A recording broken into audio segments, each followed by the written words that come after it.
Salah satu faktor yang disebut faktor besar yang berkontribusi untuk memenangkan Pram Rano adalah bersatunya Ahokers dengan anak Abah.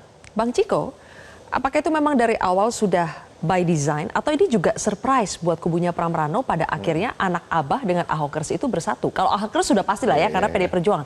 Tapi anak Abahnya? Tapi sebelum ke situ saya ingin memberikan rekognisi juga yang saya rasa akan diamini oleh semua yang lupa kita sebut adalah faktor Dul. Faktor Bang Dul ini. Mas Pram ini bisa boleh di 0,1, tapi Bang Dul itu di beberapa survei yang cukup mengejutkan dan berbeda dengan daerah-daerah lain, di mana faktor wakil ini, calon wakil, sangat dominan dan bahkan lebih tinggi elektabilitas dan popularitasnya dari calon nomor 1 dari paslon-paslon lain. Bang Dul ini menarik kan gitu ya, dan dia yang bisa membawa kapal ini tetap steady sampai Mas Pram memperkenalkan diri ke masyarakat sehingga mulai tingkat ketersukaannya naik dan elektabilitasnya naik. Itu nomor 1. Tapi terkait dengan Ahokers dan anak Abah. Gimana tadi pertanyaannya? Apakah memang sudah by design atau ini juga kejutan juga bahwa kalau soal pada akhirnya Ahokers anak kan Abah berlabuh kepada pertama Pram Ahokers Rano? dulu. Ahokers ini kan secara otomatis memang seharusnya akan bergabung ya, karena PDI Ahok ini kan Perjuangan sekarang ketua di DPP dan juga tentunya sama-sama kader dengan Mas Pram. Itu yang pertama. Kalau anak Abah memang yang saya tahu ya, dari yang saya tahu sejak awal memang sudah ada komunikasi walaupun bukan tatap muka antara Mas Pram dan Mas Anies karena memang mereka sudah mengenal sekian lama dan sejak awal pula banyak juga teman-teman dari Mas Anies yang juga tergabung di Timnas di Pilpres yang lalu juga sudah bergabung dengan tim kami sejak awal gitu. Tidak banyak tapi ada beberapa lah gitu. Dan dalam perjalanannya komunikasi itu yang setahu saya tetap terjalin dan terkait dengan dipertemukannya secara fisik dan kemudian dilihat oleh publik itu memang menunggu momentum. Jadi ada momentum-momentum, ada strategi-strategi yang inilah kelebihannya dari seorang Pram Rano. Jadi tadi lagi break tadi kan Silvi bilang kan yang tidak terhitung oleh survei itu adalah modal sosial. Nah, Pramono Anung punya modal sosial begitu besar. Oke.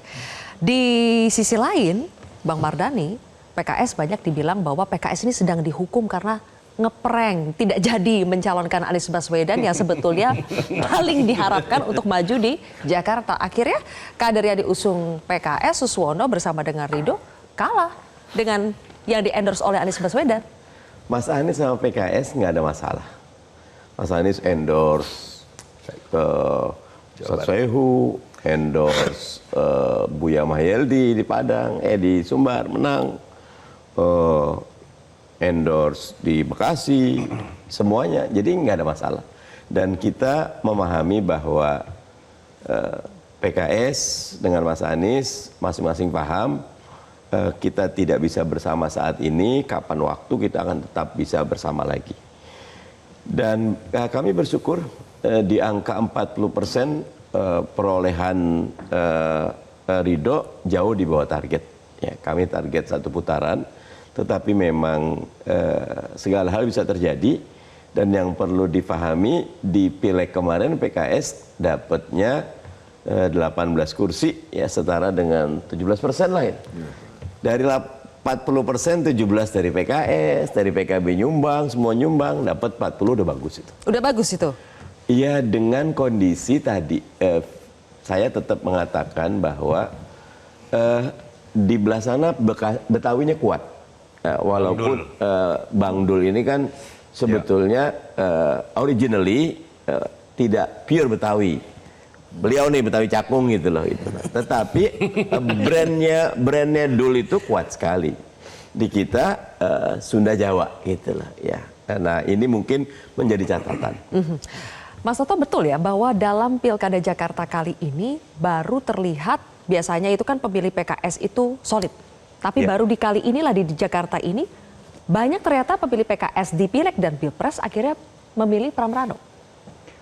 Iya, kalau kita lihat dulu misalnya PKS itu paling luar biasa pada saat dikeroyok memajukan Adang Doro Jatun dan berhasil mendapatkan suara hampir 44% melawan semua partai. Dan itu yang menurut saya berbeda mungkin terjadi dalam konteks ketika berbicara mengenai pasangan Ridho ini. Kita tahu ada sebuah kisah bahwa Ridwan Kamil harusnya tidak di Jakarta. Tetapi atas dasar kesepakatan yang tidak dibicarakan dulu, saya yakin di level DPW atau DPD DKI antar Kim Plus, tapi sebuah keputusan di level atas yang kemudian memasangkan Ridwan Kamil dengan Pak Suswono. Dan saat itu ingat Zilvia, kenapa Ridwan Kamil juga akhirnya mau? Dan mungkin PKS pede saja siapapun yang dimajukan akan tetap menang, karena saat itu sudah disetting lawannya itu kalau nggak kotak kosong ya calon independen. Orang mengatakan ini selesai pertarungan. Dan ketika goncangan terjadi, itu yang saya sebutkan, energinya tidak sebesar seharusnya mereka bertarung di Jakarta, kondisi psikologisnya juga berbeda, dan kita tahu kenapa Kim Plus akan tidak kemudian tetap habis-habisan di Jakarta.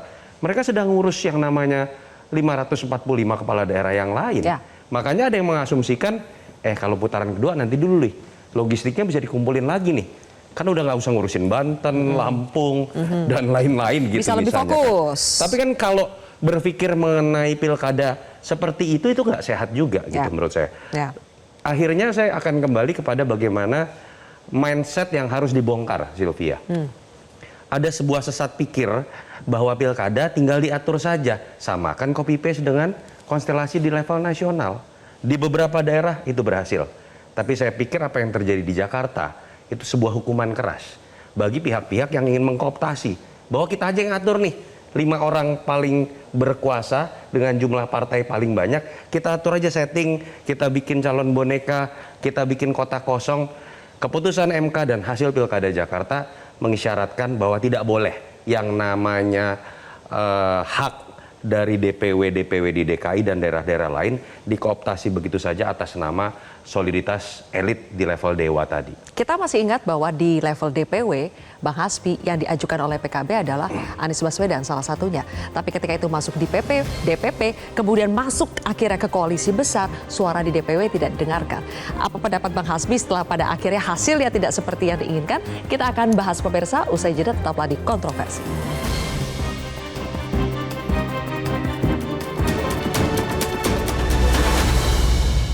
Jelajahi cara baru mendapatkan informasi. Download Metro TV Extend sekarang.